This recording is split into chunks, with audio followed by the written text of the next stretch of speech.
વિદ્યાર્થી મિત્રો નમસ્કાર, ઓમ શાંતિ. હવે આપણે બાયોલોજીની અંદર મિત્રો ચેપ્ટર 8 છે વિજ્ઞાનની અંદર સજીવો કેવી રીતે પ્રજનન કરે છે. તો એના લગભગ જે બધા પોઈન્ટ છે એ જોવાઈ ગયા છે આપણે, બરાબર. હવે સમગ્ર ચેપ્ટરની અંદર કેટલાક અગત્યના તફાવત છે અને કેટલાક વૈજ્ઞાનિક કારણો છે, બરાબર. તો એ 10-12 પ્રશ્નો છે. હવે એ આપણે આજે સમજવાના છે, એટલે આ ચેપ્ટર છે એનું કાર્ય છે એ પૂર્ણ થઈ જશે, બરાબર છે. ત્યાર પછી નેક્સ્ટ લેક્ચર થી આવતીકાલથી આપણે નવા ચેપ્ટરની અંદર આપણે છઠ્ઠું ચેપ્ટર છે ફરીથી આપણે શરૂ કરશું. તો પહેલા મિત્રો કેટલાક તફાવત આપણે જોવાના છે, બરાબર. ઝડપથી જોતા જઈએ, બહુ સહેલા છે અને જે આપણે ભણી ગયા છીએ જે ટોપિક એને અનુલક્ષીને બધા તફાવતના મુદ્દા લખવાના હોય છે. તો પહેલો તફાવત છે અલિંગી પ્રજનન અને લિંગી પ્રજનન, બરાબર છે. તો અલિંગી પ્રજનન છે મિત્રો જાણો છો એક જ પિતૃ દ્વારા થાય. અલિંગી પ્રજનન છે એક પિતૃ દ્વારા થાય અને લિંગી પ્રજનન છે, બરાબર છે, એક જ જાતિના અથવા બે અલગ અલગ જાતિના પિતૃઓ વચ્ચે થતું પ્રજનન એટલે લિંગી પ્રજનન. અલિંગી પ્રજનનમાં જાતિ સાથે કોઈ સંબંધ હોતો નથી, જ્યારે લિંગી પ્રજનનમાં કાં તો પ્રાણી છે એકલિંગી અથવા તો ઉભયલિંગી. એકલિંગી પ્રાણી એટલે નર અને માદા છે એ અલગ અલગ હોય, બરાબર. દાખલા તરીકે માનવ છે તો સ્ત્રી અને પુરુષ, બરાબર. તો નર અને માદા અલગ અલગ પ્રાણી થયા તો માનવ છે એકલિંગી પ્રાણી કહેવાય. ઉભયલિંગી કોને કહેવાય? કે જેમાં નર પ્રજનન તંત્ર અને માદા પ્રજનન તંત્ર એક જ પ્રાણીમાં હોય એને ઉભયલિંગી પ્રાણી કહેવાય, બરાબર છે. દાખલા તરીકે અળસિયું છે એ ઉભયલિંગી પ્રાણી છે, બરાબર. પછી ત્રીજો મુદ્દો છે અલિંગી પ્રજનનથી જે સંતતિ ઉત્પન્ન થાય એ પિતૃ જેવી જ હોય છે, બરાબર. અને લિંગી પ્રજનનથી ઉત્પન્ન થતી સંતતિ પિતૃથી અલગ પ્રકારની હોય છે, થોડો તફાવત હોય છે કારણ કે લક્ષણો છે થોડા ઘણા બદલાય એટલે પિતૃથી અલગ બને. પછી અલિંગી પ્રજનનની પદ્ધતિ દાખલા તરીકે ભાજન છે, કલિકા સર્જન છે, અવખંડન છે, બીજાણુ સર્જન છે, આવી અલિંગી પ્રજનનની ઘણી બધી પદ્ધતિઓ છે, જ્યારે લિંગી પ્રજનનના એવા કોઈ વિશિષ્ટ પ્રકારો હોતા નથી.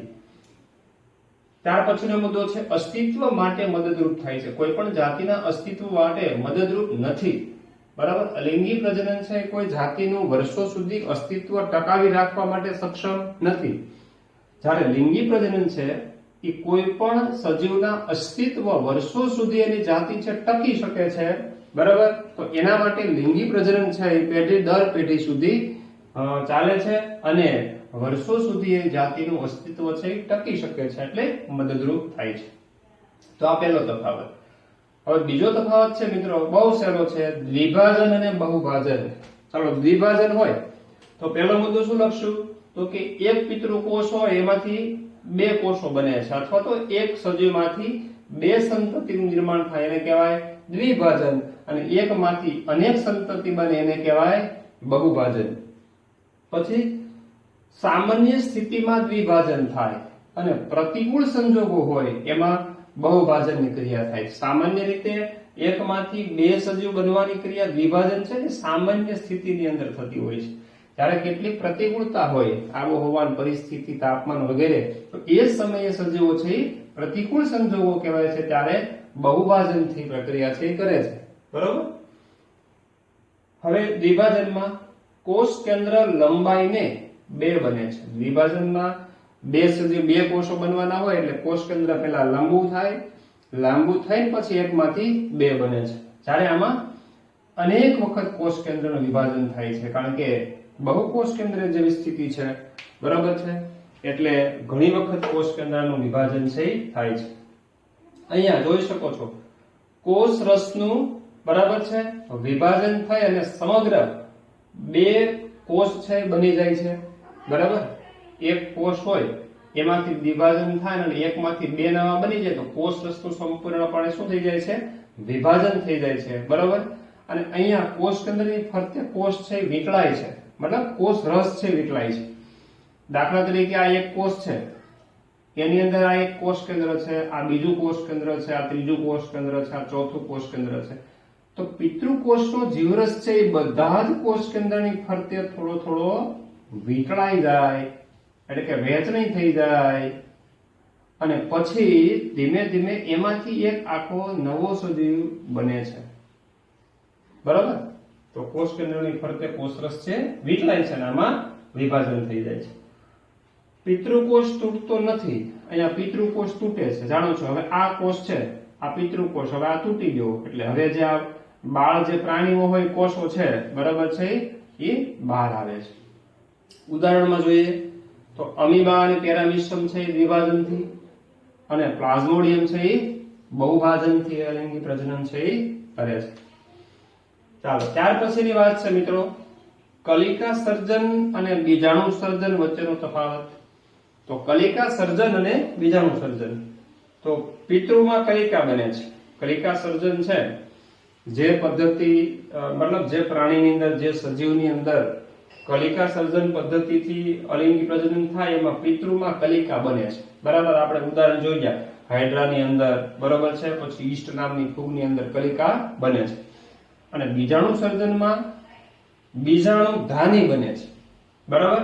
આવી બીજાણુ ધાની બને છે ને એમાં પછી આવા બીજાણુ બને ને બીજાણુ ખરી જાય અને ઈ ઉગે ને એમાંથી નવો ફૂગનો છોડ બને. તો પિતૃમાં કલિકા બને, અહીંયા પિતૃની અંદર બીજાણુ ધાની નિર્માણ થાય. કલિકા છે એ વૃદ્ધિ પામે અને બાળ પ્રાણીમાં ફેરવાય. અહીંયા બીજાણુ ધાનીનો વિકાસ થાય, એમાંથી બીજાણુ બને અને ઈ પ્રજનન કરે એટલે એમાંથી નવો ફૂગનો તંતુ છે એ બને છે. ઉદાહરણ હમણાં જ આપ્યા, કલિકા સર્જનમાં હાઇડ્રા અને ઈસ્ટ નામની ફૂગ, પછી બીજાણુ સર્જન છે એમાં મ્યુકર અને રાઇઝોપસ. તો મ્યુકર અને રાઇઝોપસ છે પ્રકારની ફૂગ છે જેના દ્વારા બીજાણુ નિર્માણ થાય અને એના દ્વારા અલિંગી પ્રજનન છે એ થાય છે. ત્યાર પછી મિત્રો ચોથો તફાવત છે છોકરામાં તરુણ અવસ્થા અને છોકરીમાં તરુણ અવસ્થા. બહુ સિમ્પલ પોઈન્ટ છે, જાતે પણ તમે લખી શકો છો. છોકરામાં તરુણ અવસ્થા છે 13 થી 14 વર્ષે આવે છે, છોકરીમાં તરુણ અવસ્થા 10 થી 12 વર્ષે આવે છે, બરાબર? પછી છોકરામાં સ્નાયુ વિકાસ પામે છે અને સ્નાયુ છે એ મજબૂત હોય છે અને સ્નાયુ છે એ કોમળ હોય છે. અવાજ ઘેરો બને છે જ્યારે છોકરીઓનો અવાજ છે એ તીણો હોય છે. ખભા છાતીનો વિકાસ વધુ થાય છે એટલે છોકરાઓની અંદર ખભાનો વિકાસ, છાતીનો વિકાસ મજબૂત ખડતલ બને છે અને છોકરીઓમાં નિતંબ પ્રદેશનો વિકાસ થાય છે કારણ કે એ ભાગે ગર્ભાશય આવેલું હોય છે અને ગર્ભાશયના વિકાસ થવા માટે બરાબર નિતંબ પ્રદેશ છે એ વિકાસ પામે છે. છોકરામાં શિશ્ન મોટું અને ટટ્ટાર થવા અને સ્તનગ્રંથિ, ગર્ભાશય અને યોનિમાર્ગ વગેરે અંગો છે એ વિકસિત થાય છે. તો આ બહુ સિમ્પલ તફાવત, છોકરામાં તરુણ અવસ્થા અને છોકરીઓમાં તરુણ અવસ્થા. ત્યારબાદ પાંચમો તફાવત જોઈએ પુરુષનું પ્રજનન તંત્ર અને સ્ત્રીનું પ્રજનન તંત્ર. તો જાણો છો કે પુરુષના પ્રજનન તંત્રની અંદર બધા જ નર પ્રજનન અંગો એટલે એમાં શુક્રપિંડ આવે, અધિવૃષણ નલિકા આવે, શુક્ર વાહિની આવે, બરાબર, મૂત્રજનન માર્ગ છે, આ બધા જ પુરુષના પ્રજનન તંત્રના અંગો છે. જ્યારે સ્ત્રીના પ્રજનન તંત્રના અંગો તો કે ગર્ભાશય છે, અંડવાહિની છે, યોનિમાર્ગ છે, આ બધા સ્ત્રી પ્રજનન તંત્રના અંગો છે. પછી પુરુષના પ્રજનન તંત્રમાં શુક્રપિંડ છે મુખ્ય અંગ છે જેમાં શુક્રકોષોનું નિર્માણ થાય છે, જ્યારે અંડપિંડ દ્વારા અંડકોષોનું નિર્માણ થાય છે. હવે સ્થાન જોઈએ આપણે શુક્રપિંડનું સ્થાન. પુરુષ પ્રજનન તંત્રમાં શુક્રપિંડનું સ્થાન છે જાણો છો વૃષણ કોથળીમાં હોય છે, ઉદર ગુહાની બહાર વૃષણ કોથળીમાં હોય છે અને અંડપિંડ છે એ સ્ત્રીમાં ગર્ભાશયની બંને પાર્શ્વ બાજુએ ઉદર ગુહાની અંદર અંડપિંડ હોય છે. હા, આ વૃષણ કોથળીની અંદર જે શુક્રપિંડ છે એ મિત્રો પરિપક્વ અવસ્થાએ, બાકી જ્યારે શુક્રપિંડ બને છે, જ્યારે બાળકનો ગર્ભ વિકાસ છોકરા તરીકે થતો હોય અને શુક્રપિંડ જ્યારે શરીરની અંદર માતાના ગર્ભની અંદર બાળક વિકાસ પામતો હોય છોકરા તરીકે, ત્યારે શુક્રપિંડ બને છે ઉદર ગુહાની અંદર અને જ્યારે પરિપક્વ અવસ્થા આવે ત્યારે શુક્રપિંડ વૃષણ કોથળીમાં નીચે ઉતરી આવે છે. બરાબર? એ શા માટે બરાબર છે એનું એક કારણ આપણે છે હમણાં આપણે જોઈએ કે આવું શા માટે થાય છે. ચાલો, મૂત્રજનન માર્ગનું નિર્માણ થાય છે. જાણો છો કે ભાઈ મૂત્રાશયમાંથી જે મૂત્રની નળી આવે છે અને શુક્ર વાહિની એ બંને માર્ગ છે એ જોડાઈને મૂત્રજનન માર્ગ બને છે અને અહીંયા સ્ત્રીમાં બંને બાજુની અંડવાહિનીઓ છે, બરાબર, બે બાજુની અંડવાહિની છે ઈ ગર્ભાશયમાં છે ઈ જોડાણ ધરાવે છે. ચાલો હવે અહીંયા મૂત્રજનન માર્ગ છે પુરુષમાં, તો એની અંદર મૂત્ર વત્તા શુક્રકોષોનું વહન થાય છે. જાણો છો, શુક્રવાહિનીમાંથી શુક્રકોષો આવે અને મૂત્રવાહક જે નળી હોય મૂત્રાશયમાંથી આવે એ મૂત્ર ઠાલવે છે અને એ બંને મૂત્રજનન માર્ગમાં ભેગા થાય એટલે મૂત્રજનન માર્ગની અંદર મૂત્ર વત્તા શુક્રકોષો બંને વહન પામે. જ્યારે અહીંયા સ્ત્રીમાં મૂત્રદ્વાર અને જનન દ્વારના છિદ્રો અલગ અલગ હોય છે. મૂત્રજનન માર્ગ છે, સ્ત્રીમાં હોતો નથી. ચાલો તો એ તફાવત એ સિમ્પલ છે. છઠ્ઠો તફાવત મિત્રો, ગર્ભ અવરોધન ની યાંત્રિક પદ્ધતિ અને ગર્ભ અવરોધન માટેની રાસાયણિક પદ્ધતિ. બરાબર, તો યાંત્રિક પદ્ધતિ અને રાસાયણિક પદ્ધતિમાં શું તફાવત?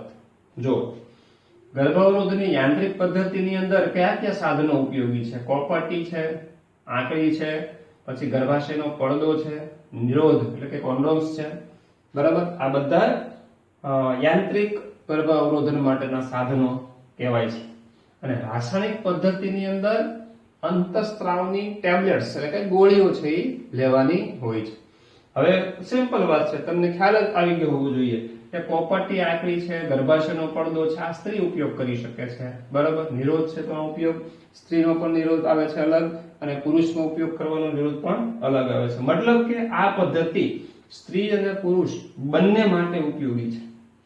સ્ત્રી અને પુરુષ બંને યાંત્રિક અવરોધન પદ્ધતિનો ઉપયોગ કરી શકે છે. પરંતુ રાસાયણિક પદ્ધતિ છે એ ફક્ત સ્ત્રીઓ માટે જ, કારણ કે ગર્ભ અવરોધન માટેની જે ટેબ્લેટ્સ આવે છે પ્રોજેસ્ટેરોન અંતઃસ્ત્રાવની, માત્ર સ્ત્રીએ જ લેવાની હોય છે, પુરુષે નહીં. તો આ સ્ત્રીઓ માટે જ ઉપયોગી છે. હવે ગર્ભ અવરોધન આ બધી પદ્ધતિઓ છે એ શું કરે છે? તો કે જન્યુઓ શુક્રકોષ અને અંડકોષને ભેગા થતા અટકાવે છે, એટલે કે ફલનની શક્યતા અટકાવે, જન્યુઓને ભેગા થતા અટકાવે. જ્યારે રાસાયણિક પદ્ધતિ જે અંતઃસ્ત્રાવી પદ્ધતિ છે એ અંડપાતને અટકાવે, એટલે કે અંડપિંડમાંથી અંડકોષ છે મુક્ત થવાની ક્રિયા છે એ સ્થગિત કરે છે. હા, પછી છેલ્લો પોઈન્ટ છે, જનન કોષોના નિર્માણ પર પણ અસર કરતી નથી. જનન કોષોના નિર્માણ ઉપર અસર ન કરે, પ્રજનન કોષો તો ઉત્પન્ન થાય જ, પણ આ અવરોધન પદ્ધતિથી ફલનની ક્રિયા ટાળવાની હોય છે. બરોબર, જ્યારે અહીંયા અંતઃસ્ત્રાવી અસંતુલન પ્રેરવા માટે જવાબદાર છે રાસાયણિક પદ્ધતિ. બરાબર, કારણ કે અંતઃસ્ત્રાવની ગોળીઓ છે, ટેબ્લેટ્સ એ સ્ત્રીએ લેવાની હોય છે, તો એ અસંતુલન અંતઃસ્ત્રાવનું અસંતુલન પહેરી શકે છે. બરાબર, ચાલો તો આ 6 તફાવત આપણે છે જોયા. હવે કેટલાક વૈજ્ઞાનિક કારણો આપણે જોવાના છે. એમાં પહેલું કારણ છે અલિંગી પ્રજનનથી સર્જાતા બાળકોષો જનીનિક રીતે પિતૃકોષ જેવા જ હોય છે. તો વિદ્યાર્થી મિત્રો એ શું કહેવા માંગે છે કે અલિંગી પ્રજનનથી સર્જાતા બાળકોષો, એટલે હું એક સિમ્પલ તમને ઉદાહરણ આપી દઉં કે ભાઈ ચાલો અમીબાનો કોષ છે, એક કોષ કયો કે અમીબા સજીવ કયો, એક કોષી સજીવ છે એટલે અમીબાનો એક કોષ કયો કે અમીબા એક પ્રાણી કયો, બે એક જ. હવે એક અમીબાના કોષનું વિભાજન થાય છે અને એમાંથી નવા 2 બાળ અમીબા બને છે. બરાબર છે, આ 2 નવા જે બાળ અમીબા બને છે, બરાબર, આ નવા સજીવ કહેવાય. બરાબર છે, બાળ કોષો કહેવાય, આને કહેવાય પિતૃ કહેવાય. તો અલિંગી પ્રજનનથી સર્જાતા બાળકોષો જનીનિક રીતે પિતૃકોષ જેવા હોય છે. તો એનો મતલબ શું થાય કે પહેલા તો અલિંગી પ્રજનન છે એમાં એક જ પિતૃ ભાગ લે છે, એક જ પિતૃ ભાગ લે છે. બરાબર છે, એટલે જે ડીએનએ પિતૃનું હોય છે, બરાબર છે, પિતૃનું જે ડીએનએ છે એવું જ ડીએનએ એની નકલ બને અને ઈ નકલ છે એના બાળકોષોમાં વારસામાં આવે. આ કોષને અને આ કોષને બંને કોષમાં એક સરખું ડીએનએ ની વહેંચણી થાય. એટલે આ લખ્યું છે એક જ પિતૃ ભાગ લે અને તેના જેવા જ ડીએનએ બને છે. એટલે આ કોષમાં જેવું ડીએનએ હોય એવું જ ડીએનએ આ બંને કોષમાં વારસામાં આવે છે, કારણ કે ડીએનએ ની કોપી થાય, નકલ થાય, એઝ ઇટ ઇઝ જેવું છે તેવું જ ડીએનએ બને અને બે કોષની અંદર વહેંચણી. એક સરખી વારસાગત ધરાવતા 2 ડીએનએ બને છે. કેટલા ડીએનએ બને છે? 2 ડીએનએ. આમાં જે ડીએનએ છે એવા જ 2 ડીએનએ બની જાય અને એક આ કોષની અંદર અને એક આ કોષની અંદર, બરાબર. અને 2 બાળકોષોની અંદર તેની વહેંચણી થાય માટે શું કહી શકાય કે અલિંગી પ્રજનનથી સર્જાતા બાળકોષો જનીનિક રીતે પિતૃકોષ જેવા જ હોય છે, કારણ કે એમાં પિતૃનું ડીએનએ હોય, એમાં એવી ને એવી જ 2 નકલ થાય અને 2 નકલની વહેંચણી થાય, એટલે એમાં સહેજ પણ તફાવત ડીએનએ માં આવતો નથી. ચાલો હવે બીજું કારણ છે, કારણ નંબર 2, જાતિઓના અસ્તિત્વ માટે ભિન્નતા ઉપયોગી છે. ચાલો હવે કોઈ પણ જાતિનું અસ્તિત્વ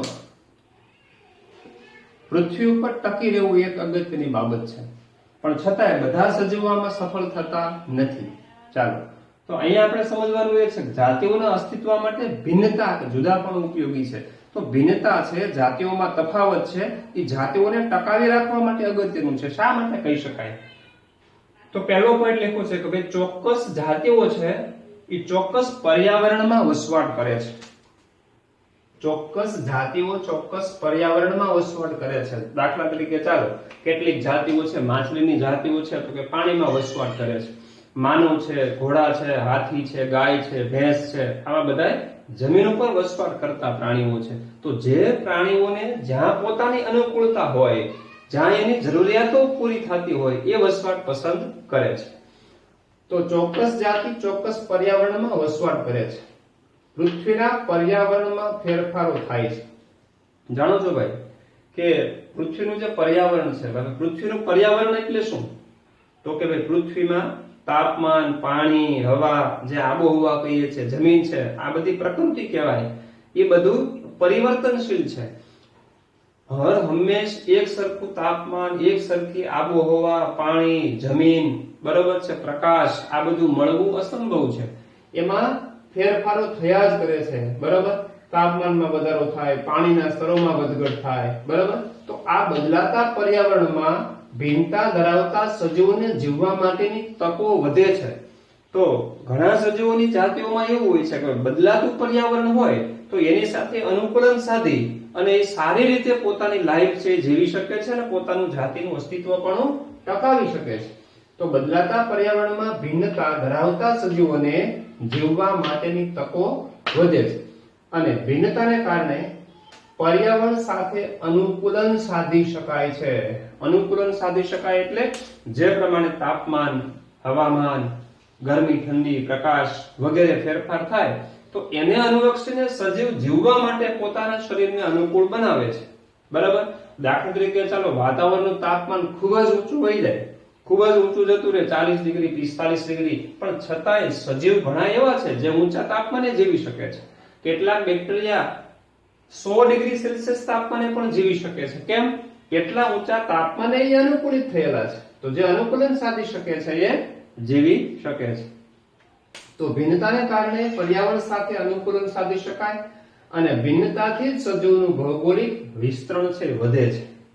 ભૌગોલિક વિસ્તરણ વધે એટલે કોઈ નાના વિસ્તારમાં સજીવો અમુક કોઈ ચોક્કસ પ્રદેશમાં વસતા હોય, પછી ધીમે ધીમે એનો પ્રદેશ વધે છે કોઈ દેશમાં, પછી ધીમે ધીમે આખા વિશ્વની અંદર ફેલાઈ જાય છે. મતલબ એનું જે ભૌગોલિક વિતરણ છે, રેસિડન્સ છે, એ વિસ્તરતું જાય છે અને પોતાનું જે અસ્તિત્વ પણ છે, બરાબર છે, એ વધુ મજબૂત બને છે. એટલે કહી શકાય કે જાતિઓના અસ્તિત્વ માટે ભિન્નતા છે એ ઉપયોગી છે.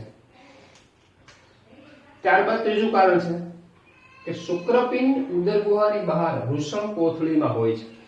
હવે જાણો છો આપણે માનવ પ્રજનન તંત્રનો મિત્રો અભ્યાસ કર્યો, બરાબર છે. તો એમાં જે શુક્રપિંડ છે, બરાબર, તો શુક્રપિંડને આપણે અહીં આવી રીતે આ વૃષણ કોથળીની અંદર શરીરની બહાર, બરાબર, વૃષણ કોથળીની અંદર આપણે દર્શાવીએ છીએ.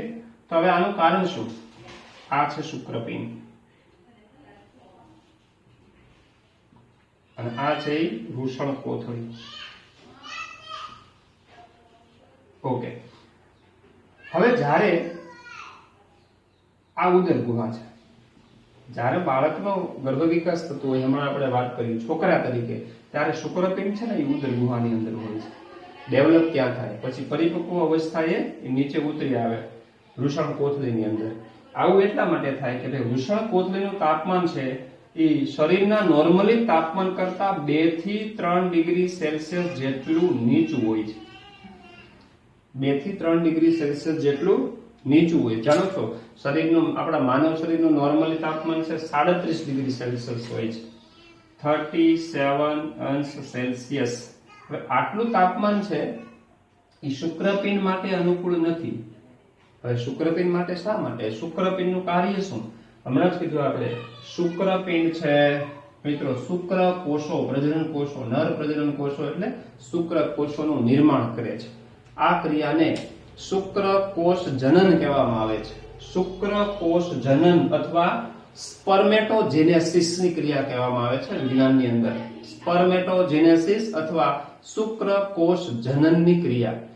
આ શુક્રકોષ જનનની ક્રિયા છે ને એ 37 અંશ સેલ્સિયસ ન થાય, એને 2-3 ડિગ્રી સેલ્સિયસ નીચું તાપમાન જોઈએ તો જ શુક્રપિંડ છે એ કાર્યરત બને અને એમાંથી શુક્રકોષો બને. હવે તમે જવાબ વિચારી શકો છો કે શરીરનું તાપમાન તો 37 છે, 37 ડિગ્રીએ શુક્રપિંડ છે એ સક્રિય નથી રહેતા, મતલબ કે એમાં શુક્રકોષ જનનની ક્રિયા થતી નથી. એટલે કુદરતી રીતે 2 થી 3 ડિગ્રી સેલ્સિયસ જો નીચું તાપમાન હોય બરાબર તો વૃષણ કોથળીની અંદર શુક્રપિંડ છે સ્થાન લે છે કુદરતી રીતે, અને એનું તાપમાન શરીરના નોર્મલ તાપમાન કરતા 2 થી 3 ડિગ્રી નીચું હોય એટલે શુક્રપિંડ દ્વારા હવે શુક્રકોષો બની શકે. એટલે કુદરતી રીતે આ એક અનુકૂલન છે. ચાલો ત્યારબાદ નેક્સ્ટ કારણ છે ઉદ્યાનમાં પાનફૂટીની સંખ્યા ઝડપથી વધે છે. ઉદ્યાન એટલે બગીચો. પાનફૂટી બરાબર એક વનસ્પતિ છે જેને આપણે બ્રાયોફાઇલમ પણ કહીએ છીએ. તો એની સંખ્યા ઝડપથી શા માટે વધે છે? તો મિત્રો આપણે થિયરીમાં ભણી ગયા, યાદ કરો. બ્રાયોફાઇલમ પાનફૂટી બરાબર છે. જે પાનફૂટીનું પર્ણ છે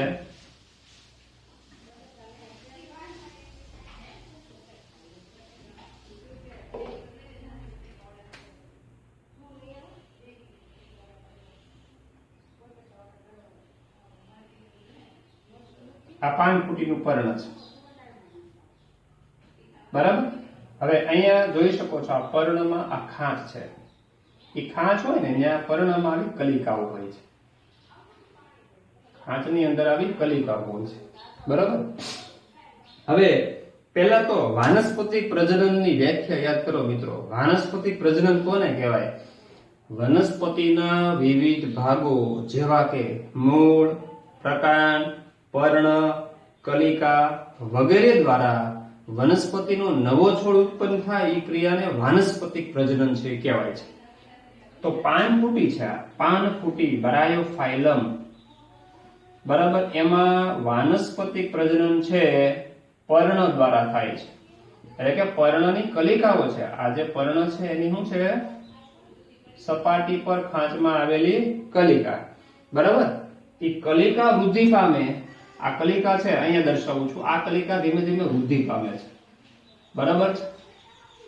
એ વૃદ્ધિ પામતી જાય બરાબર. એમાં પર્ણ છે આવતા જાય છે અને જોઈ શકો છો ધીમે ધીમે આ એક પુખ્ત આખો બાળ છોડનું નિર્માણ થઈ ગયું બરાબર. નવો બાળ છોડ બની ગયો. હા, તો હવે પાનફૂટીનું પર્ણ હોય, હવે પર્ણ છે વૃદ્ધિ પામ્યા કરે, એની પર્ણની જેટલી ખાંચ હોય એટલી બધી કલિકાઓ હોય અને બધી કલિકાઓ છે વૃદ્ધિ પામીને છોડ બનાવે તો એક સાથે બોલો મોટી સંખ્યામાં પાનફૂટીના છોડ છે ઉત્પન્ન થઈ જાય. બહુ સીધી વાત છે બરાબર.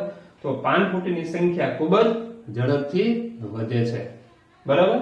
ચાલો પાંચમું છે ગર્ભ નિરોધક ગોળીઓ. પાંચમું કારણ ગર્ભ નિરોધક ગોળીઓ ગર્ભાધાન અટકાવવા માટે ઉપયોગી છે.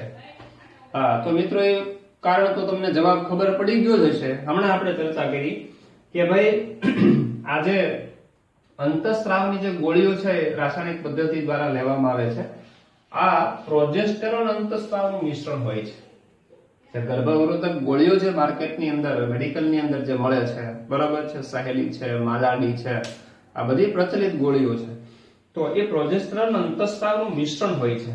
એ દવા છે એ સ્ત્રી લે છે, એને કારણે અંડકોષ પરિપક્વન છે એ અટકાવાય છે એટલે અંડપિંડની અંદર જે અંડકોષ ઉત્પન્ન થઈ અને અંડકોષ મુક્ત થવાની ક્રિયા છે ઈ ક્રિયા છે અટકે છે.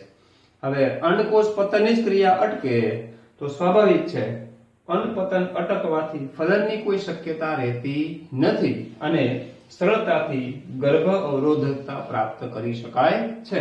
એટલે ગર્ભનિરોધક ગોળીઓ છે ગર્ભાધાન અટકાવવા માટે ઉપયોગી છે એવું કહી શકાય. ચાલો ત્યાર પછી છઠ્ઠું કારણ છે લિંગી પ્રજનનમાં પેઢી દર પેઢી રંગસૂત્રોની સંખ્યા અને ડીએનએ ની માત્રા પિતૃ કરતા બમણી થવાને બદલે સરખી જળવાઈ રહે છે. તો મિત્રો આ કારણ આપણે ભણી ગયા છીએ, તમને યાદ હશે, જરા ટેલી કરી લ્યો બરાબર અને સમજી લ્યો.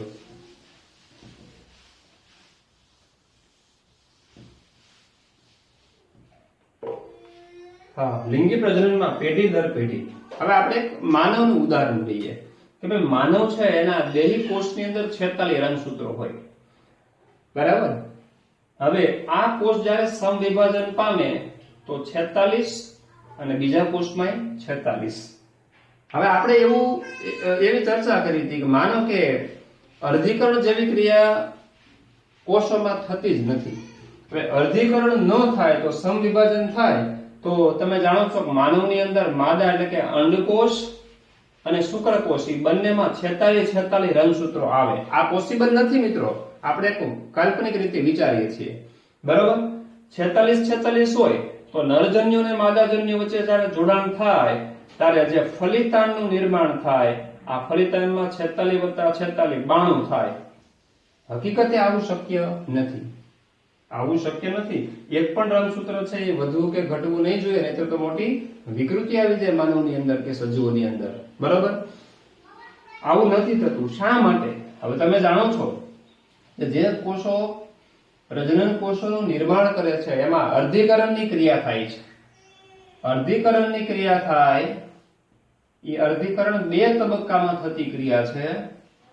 એટલે એના જે જન્યુ સર્જાય છે મિત્રો, એ જન્યુમાં રંગસૂત્ર 46 ને બદલે અડધા થઈ જાય છે. એકકીય, આને એકકીય કહેવામાં આવે છે. એન જાય આ છે એ દ્વિકીય છે. 2 તબક્કામાં થાય. આ અર્ધીકરણ 1 કહેવાય આને, અને આને અર્ધીકરણ 2 કહેવાય. તો અહીંયા જોઈ શકો છો 46 રંગસૂત્ર હતા તો 23 બન્યા. આ 23 નું સમવિભાજન થાય તો ફરીથી 23 બન્યા. પણ છેલ્લે એકમાંથી જે 4 કોષો બન્યા એમાં રંગસૂત્રની સંખ્યા તો અડધી થઈ.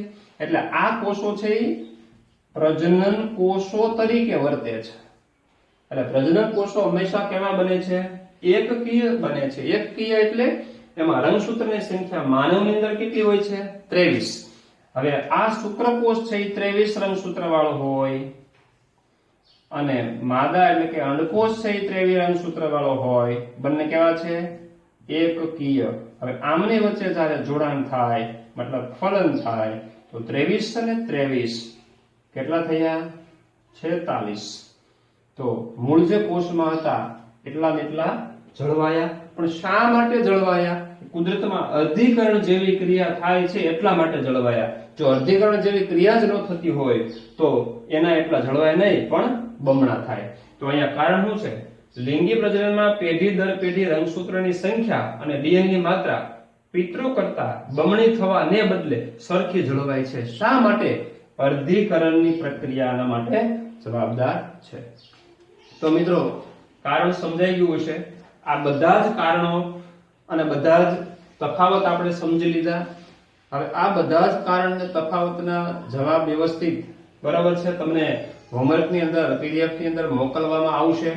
એ તમારે ધ્યાનથી અભ્યાસ કરવાનો છે, બરાબર. અને બાયોલોજીની બુકની અંદર એ બધા તમારે સારા અક્ષરો લખી લેવાના છે, મોઢે કરી નાખવાના છે, અને એ જ તમારું હોમવર્ક છે, બરાબર.